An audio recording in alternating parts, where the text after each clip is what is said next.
And our second reading is from the Gospel of Mark, chapter 9, verses 30 to 37. Jesus predicts his death a second time. They left that place and passed through Galilee. Jesus did not want anyone to know where they were because he was teaching his disciples. He said to them, "The Son of Man is going to be delivered into the hands of men. They will kill him, and after 3 days he will rise." But they did not understand what he meant and were afraid to ask him about it. They came to Capernaum. When he was in the house, he asked them, "What were you arguing about on the road?" But they kept quiet because on the way they had argued about who was the greatest. Sitting down, Jesus called the 12 and said, "Anyone who wants to be first must be the very last and the servant of all." He took a little child whom he placed among them. Taking the child in his arms, he said to them, "Whoever welcomes one of these little children in my name welcomes me, and whoever welcomes me does not welcome me, but the one who sent me." And this is the word of the Lord. Now, what do you see? Bikes, okay. I have to see them very carefully because where I live on the Anzac Highway, if I drive out of our driveway onto Anzac Highway, there's a bike lane just immediately in their front of their place, and I said, the bikes go whizzing past. But I remember once seeing a sign that said, "Start seeing bicycles." It was a bumper sticker. Now, I didn't know I wasn't seeing bicycles, but then I realised that was the point. How do you begin to see something you didn't know you were missing? There are those things that stare you in the face, but they can still be invisible. Start seeing resurrection, says Jesus to his disciples. But they don't get it. They're confused. Handed over to men to be betrayed and killed, rising again. What's all this about? They don't get it. So they turn inwards and start to speculate about who's the greatest? Who's likely to be the one most likely to sit on Jesus' left hand or right hand in his kingdom? Now, this doesn't impress Jesus at all. So, he sits down, gather those that he's preparing for leadership, and puts the child in the centre, in the circle. I thought we were almost about to have a girl child come forward, which is good because the word in Greek is gender neutral, and the translation we had at the 8:15 service said, "And they brought a little child who was a him." But no, we don't know. It could have been a boy or a girl.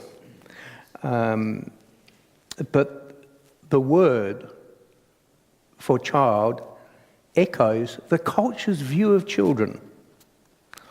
To almost all adults, and certainly adult male disciples who are kind of focused on what they would have called their alpha male teacher, which I think is a bit unfair to Jesus, but you know how it goes, and their measurable likeness to that idea of greatness, children were of no consequence. Children were invisible. Start seeing children? And then Jesus says this most remarkable verse, which I think is one of the great verses of the Bible. It's like John 3:16, or John 10:10. They're verses like we should all remember. Jesus says, "Whoever welcomes one such child in my name welcomes me. And whoever welcomes me welcomes not me, but the one who sent me." And not only were children invisible, they symbolised a whole range of people who were overlooked or disadvantaged. Firstly, it's not that long ago that adults would say of children, they're to be seen and not heard. Okay, you know. So the child represents the voiceless people of the world. There's a picture of children in Darfur not that long ago. And they depict the thousands who are powerless to do anything to help themselves. The children represent the helpless in our society. Voiceless, helpless. Thirdly, someone on trial was heard to say, and I was associated with this, on trial for child abuse, I would say, was heard to say, "Well, why didn't they tell me? The children could be so demanding and selfish." The child represents those who make immediate demands upon us. Now, fourthly, I remember that picture from my Sunday school days in the church I grew up. Maybe others of you remember it too. Children in Jesus' day were not the well-dressed, fresh-faced and bright-eyed ones of the old Sunday school poster. They're a necessary nuisance. They have to be fed and clothed and housed and cared for and have their demands met while making no contribution to the wealth of the family or society. So fourthly, the child in the midst represents the non-productive ones in society. Jesus said that to welcome those who are the invisible, the voiceless, the helpless, the demanding and non-productive was the equivalent of what? The equivalent of welcoming God. So why did he do this? His question to them was, what were you arguing about as you were walking along the road? They were too embarrassed to answer. They were caught out. They were arguing as to who is to be the greatest in the Messianic kingdom. Greatness? Greatness? What does that mean? Well, it normally means privilege, power, and status. Human beings attribute value to people who have those qualities. At one level, it's very crass, it's very in your face, it's like the army. Mao Zedong said, what is it that flows out of the barrel of a gun? Power. I haven't quoted that right. How I have quoted it right. Okay, thanks, Chris. Okay, I did. All right. Okay. Power flows out the barrel. Well, we know about that. But for most of us, perhaps it's other forms that give power. It's the power of wealth. If you've got money, you can do things. You can influence people. If you're really wealthy, you might even influence what happens in who's Prime Minister in a country. There's political power. There's family power, people who have a certain kind of standing in their own family. And a sense of one's own importance becomes the basis to think, of course, who are you in relation to others? Somehow others aren't quite up where you are, they're a little inferior. Putting oneself up by putting others down is something that can go on at all levels of society. I've been guilty of it, I guess you've been guilty of it, we know we all can do it. But not all people with authority have these motives. People who are in power can be good, authentic, real people Not necessarily corrupted because, the old, what was Lord Acton's saying, power corrupts. All power corrupts, but absolute power corrupts absolutely. There's a lot of, that hangs there. We well remember it for good reason. But there are people who are in responsible positions who do the best job that they can do. But what happens is that people attribute to them greatness, whether they like it or not. I remember the late Basil Hetzel. He couldn't stand it when someone kind of would approach him in some way and almost kowtow to him as if he was someone, special of great importance. No. Please don't do that. But we do that, and such people are of great value. So I think Jesus is addressing both stances. People, and that includes ourselves, wanting to use power to establish their own value, and people using power as a measure of the value of human beings. Jesus subverts both of those positions. True greatness is not about either of those relations to power. True greatness, and this sounds a little pious, is actually to be like Jesus,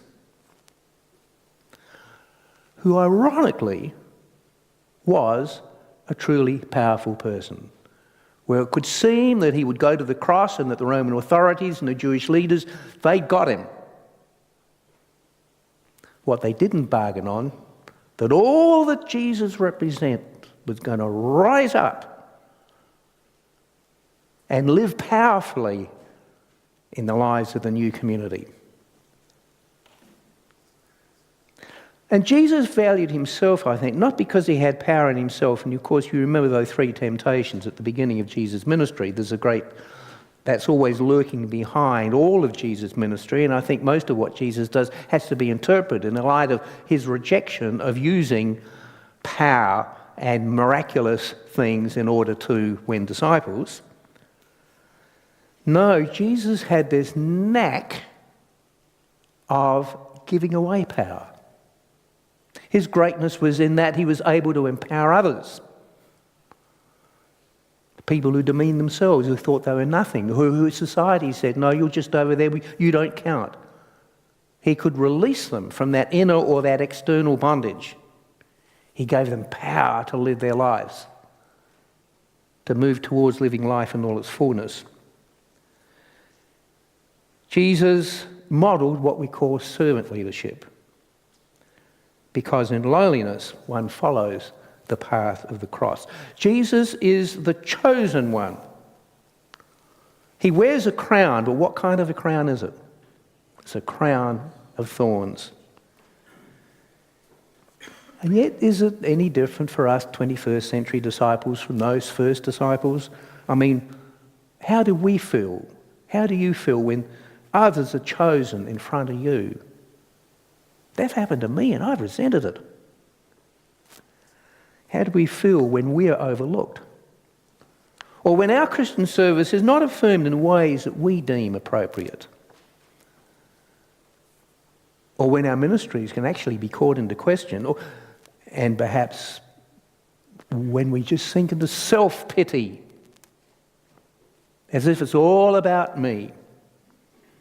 When we have to face the Gethsemanes and Golgothas of life, aren't we likely to say, why me, O Lord? Surely I deserve something better than this. Well, friends, when we turn inwards with our own status seeking and wanting to be in control, what happens? The real issues go unattended, especially those that lay authentic claims on us. Now, I'm going to tell a story about Geoffrey Robertson. Do you remember Geoffrey Robertson? An Australian lawyer. He did some incredibly amazing things in the UK and some of the causes people he defended. But we remember him best for his hypotheticals. Do you remember those where he would take a panel of people and he would gently kind of push them, get under the surface? And he had this knacky, people would kind of be exposed, but somehow they weren't too embarrassed. It was done beautifully, and to get to the issues of things that really mattered. Well, he went to Prague and this is some time ago, back in the days when it was still, when the Czech Republic, then Czechoslovakia, was a communist regime. He went to defend the Jazz Society of Prague, who were accused of subverting the interests of the state. And I think he was successful in supporting their cause.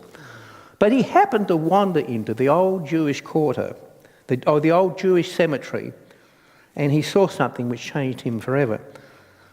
I've seen it myself. I know at the earlier service this morning, Jenny and Bob Curnow, they had been there too.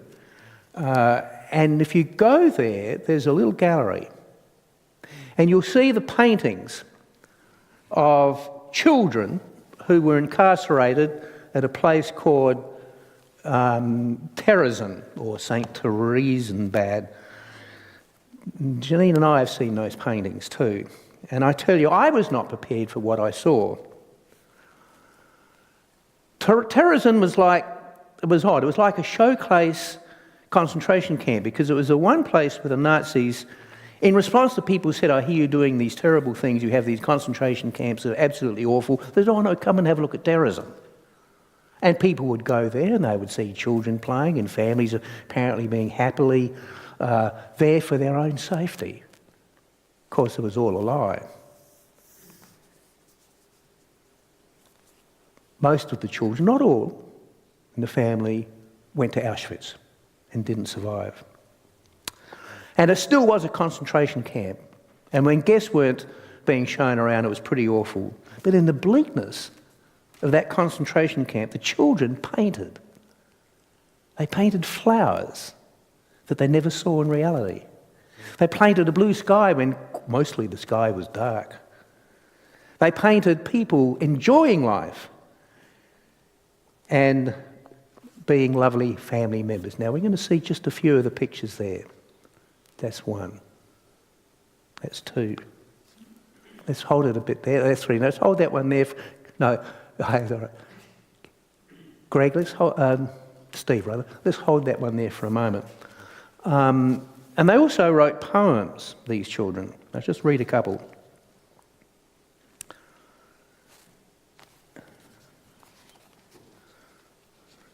Firstly, this one. A little garden, fragrant and full of roses, the path is narrow and a little boy walks along it. A little boy, a sweet boy, like that growing blossom. When the blossom comes to bloom, the little child will be no more. Written by Franta Bass, who died at Auschwitz. And this one.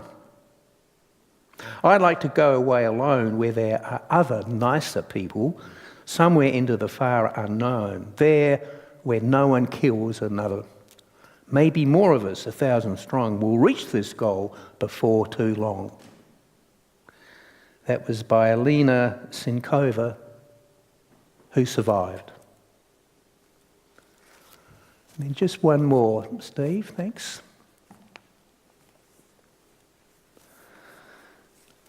All the children were sent to Auschwitz. Let's have the next picture. That is a picture, I believe, of children at Terezin. They represented all the children of Auschwitz of all genocides, as well as those abused in ways we know too much about in recent times, forms of which can sometimes be uncomfortably close to home. For Jeffrey Robertson, the claim was absolutely irresistible, because from then on he became passionate to this day to be a fighter for the children of the world who are the innocent victims of those caught up in the crossfires of unspeakable horrors. And that's why I know I'm one, and I know there's other Australians, there's probably some of you, who are appalled that we have children incarcerated on Manus Island right now, and it's still going on. What's it going to take? They're not saving anybody from drowning. They're being incarcerated there with their families in a way that I think is inhuman. Let's have the next picture. Back to children. Whoever welcomes one such child in my name welcomes me.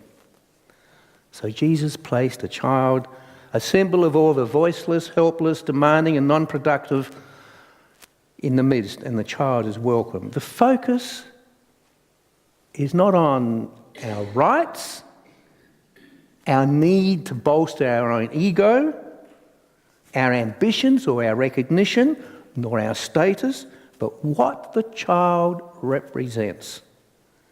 So what might a bumper sticker say? See God, look at a child. I know it sounds corny, but the religious or theological challenge for us is to name authentically how the divine in our midst gives value to all. I mean to all.